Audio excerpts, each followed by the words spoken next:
ಅದು ಮುಗಿದೋದ ಅಧ್ಯಾಯ. ಅದು ಗೊತ್ತಾಯ್ತು. ರಾಜಕಾರಣಕ್ಕೋಸ್ಕರ ಕಾಂಗ್ರೆಸ್ನಲ್ಲಿ ಒಂದು ಏನಂತಂದರೆ ಅಭಿವೃದ್ಧಿ ಮಾಡಲಿಕ್ಕೆ ಕಳೆದ 2.5 ವರ್ಷದಲ್ಲಿ ಏನೂ ಆಗಿರಲಿಲ್ಲ. ದಿನ ಒಂದು ಹೇಳಿಕೆ ಕೊಡ್ತಾ ಇರೋವಂಥದ್ದು, ದಾರಿ ತಪ್ಪಿಸೋವಂಥದ್ದು, ಬಿ ಜೆ ಪಿಯವ್ರನ್ನ ಬೈಯುವಂಥದ್ದು, ಅವರ ಹಗರಣಗಳನ್ನು ಮುಚ್ಕೊಳ್ಳೋವಂಥದ್ದು ಕಾಂಗ್ರೆಸ್ನವ್ರು ಮಾಡ್ತಾ ಬರ್ತಾಯಿದ್ದಾರೆ.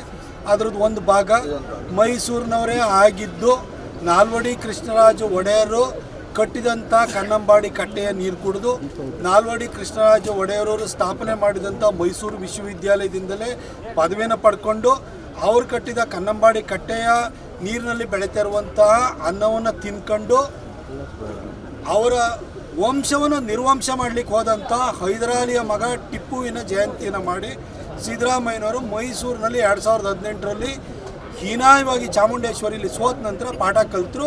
ಜೊತೆಗೆ ನಮ್ಮ ಯಡಿಯೂರಪ್ಪ ಸಾಹೇಬರು ಮುಖ್ಯಮಂತ್ರಿ ಆದ ನಂತರ ಟಿಪ್ಪು ಜಯಂತಿಯನ್ನು ಅವರು ತೆಗೆದುಹಾಕಿ ಅದನ್ನು ನಿಷೇಧವನ್ನು ಮಾಡಿದರು.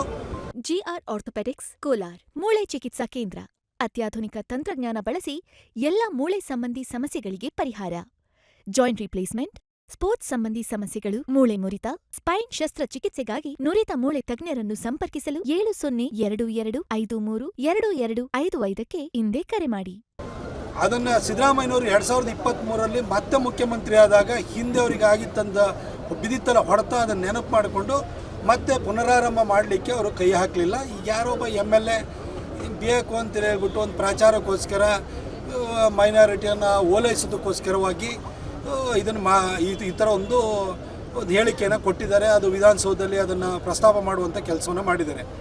ಆದರೆ ಧರ್ಮನಿಷ್ಠ ಮುಸಲ್ಮಾನರಿಗೆ ಬಹಳ ಸ್ಪಷ್ಟವಾಗಿ ಗೊತ್ತಿದೆ, ಅಲ್ಲಾಹುನ ಬಿಟ್ಟರೆ ಅವರು ಯಾರು ಪೂಜೆಗೆ ಭಾಜನರಲ್ಲ, ಯಾರಿಗೂ ಪುಷ್ಪಾರ್ಚನೆಯೂ ಮಾಡೋಂಗಿಲ್ಲ, ಯಾರನ್ನೂ ಆರಾಧನೆ ಮಾಡೋಂಗಿಲ್ಲ. ಅವರಲ್ಲಿ ಅದು ಹೆಣ ಓದ್ಬಿಟ್ಟು ದರ್ಗಾ ಮಾಡ್ತಾರಲ್ಲ, ಅದು ಕೂಡ ಇಸ್ಲಾಮಿಗೆ ವಿರುದ್ಧವಾದಂಥದ್ದು. ಇಸ್ಲಾಮಲ್ಲಿ ಜನ್ಮ ದಿನಾಚರಣೆಯನ್ನು ಮಾಡೋದಿಲ್ಲ, ಇಸ್ಲಾಮಿನಲ್ಲಿ ಸಂಗೀತನೂ ಕೂಡ ನಿಷಿದ್ಧವಾದದ್ದು ಅನ್ನೋದು ಕುರಾನನ್ನು ಓದಿರುವಂಥವ್ರು, ಹದೀಸನ್ನು ತಿಳ್ಕೊಂಡಿರೋ ಪ್ರತಿಯೊಬ್ಬ ಮುಸ್ಲಿಮಿಗೂ ಗೊತ್ತು. ಆದರೆ ನಮ್ಮ ಈ ಬೆರಕೆ ಹಿಂದೂಗಳಿದಾರಲ್ಲ, ಅವರು ಮಾತ್ರ ಇಂಥ ಜಯಂತಿಗಳು ಮಾಡಿ ಅಂತ ಹೇಳ್ಬಿಟ್ಟು ಮುಸಲ್ಮಾನರನ್ನು ಓಲೈಸಲಿಕ್ಕೆ ಅಂತ ಹೋಗ್ತಾರೆ. ಅಂಥ ಕೆಲಸವನ್ನು ಯಾರೊಬ್ಬ MLA ಮಾಡಿದ್ದಾರೆ.